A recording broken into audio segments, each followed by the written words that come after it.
War has broke out in Israel, and the greater fear is that this war may simply spread across Middle East. Oil prices, they have been climbing already.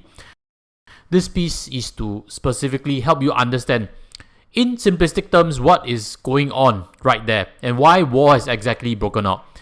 And also, to answer this question, what will happen to oil prices? Will it spike or not?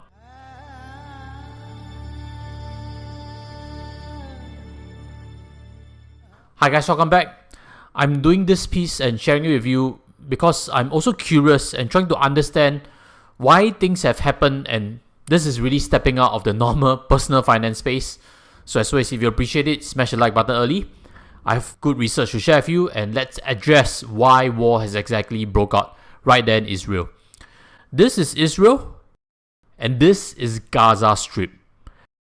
There is a long war history with many refugees, and to put it in simplistic terms, right now in Gaza Strip, many Palestinians live there. The problem of Gaza is that right now it's sealed up by Israel. They control neighboring land of it. They even control the sea over there. And on the left, you'll see Egypt blocking up that path. That is also why Gaza is also termed the world's largest prison. No one can freely live there. Few have ever left, in fact.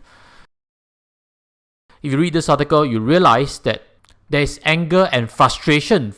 This guy in the picture is a new generation of Gazans who have finished their education but have spent their entire lives in this fenced-off territory.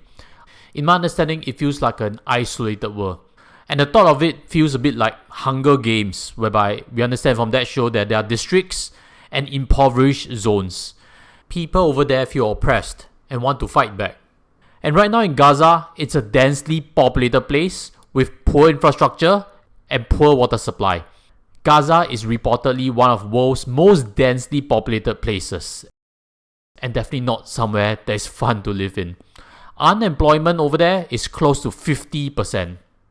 It kind of explains why people over there have frustrations. Rightly or wrongly against Israelis, acts by militant group Hamas shouldn't be supported. In fact, it should be brought to light that Hamas has become unpopular among key Arab publics. As for Gazans, 62% support that Hamas should maintain a ceasefire with Israel, and more than half agree that Hamas should stop calling for Israel's destruction. Usually, it's stories about Israeli victims, but actually many Gazans are right now caught in this crossfire. All victims deserve our sympathy. Let's move on to the second chapter. What will happen to oil prices? Will it spike or not? At the very least, you should know that oil pump prices are right now climbing up already. This will impact bus fares, this will impact taxi fares, even if you don't drive a car. And this war is going to impact oil again because Israel exports oil to the world. Not just that, they are also an exporter of natural gas. With war breaking out, these offshore gas fields are also getting shut down, as you can see in these reports. War is a very fuel-intensive activity. You need aircraft, you need tanks, and you also need fuel to make ammunition.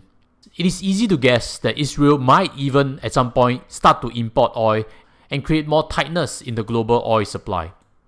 Take note again what has happened to oil prices back in February 2022. That was when Russia invaded Ukraine. Oil prices were already climbing back at that point of time. And with the war breaking up, oil prices jumped 30%. War brings upon a problem of demand and concurrently a supply problem. Because in this instance of Russia-Ukraine war, Russia's oil got sanctioned off from the world's markets. Having said that, Russia is one of the biggest exporters of oil, and Israel is definitely not in the size of Russia. That is why some analysts have suggested that global oil prices may not be impacted in the near term because of this Israel-Gaza conflict. Goldman Sachs sees no immediate impact on oil inventories from Israel's attacks. However, do note, they've also mentioned that this will likely reduce the likelihood of normalization of its relationship with Saudi Arabia. It is interesting to note that Saudi Arabia has never really had a good relationship with Israel. And the problem is this. Right now, Saudi Arabia is the king of oil. It has hundreds of billion dollars generated just from oil exports. Right now, they are the biggest exporter in the world. And there's even a term, Saudi put, which simply means if oil prices drop due to supply, they'll simply reduce their own exports and start pushing prices back up again. This leads to inflation, and US is well aware of that. I found a very interesting clip to help explain why they are the kingpins right now. Listen to this. Well, for many years, we were the swing producer after the shale boom, but a lot of that has now shifted over to Saudi Arabia, and they're really the ones that can fill the gap these days. I think that we've seen in the last year that Saudi Arabia's influence in this global market has grown. The U.S. can't boost production in a way that maybe once it could. Because when it comes to U.S. production, even if prices do get high enough to incentivize companies to start pumping again, shareholders don't want it. What we can guess is how Saudi views this conflict will definitely impact oil prices. Not just that, there's a second factor to things, and it's none other than Iran. Iran right now produces 4% of global oil. That is not small by any measure, and there are suspicions that they are involved in this war in some form or another. If it is proven, their oil supply might get sanctioned away. But that's not the biggest problem of all. What if Iran gets dragged into this war? This could become the major game changer. Iran controls a very strategic place in the Persian Sea, which is actually Straits of Hormuz.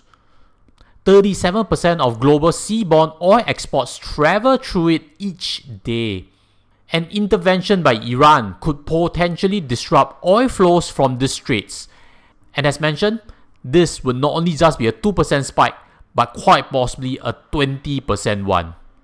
That is the reason why US has a navy fleet around the Gulf, simply to protect against this risk. On a geographical point, this location is still quite far from Israel. But never say never, there's also never a distance too far for war. Right now, the odds of war over there into Iran is slim, but it's worth remembering that World War II started because Germany started taking parts of Czechoslovakia, and then they invaded Poland. Personally, that could become a black swan event. And with or without it, my personal opinion is that there is every possibility the oil would crack $100 per barrel again. An important consideration must be brought to light. Is it worth to have some oil exposure in your portfolio? A simple ETF like this can get you exactly that by owning all the biggest oil producers. Top holdings include ExxonMobil and Chevron.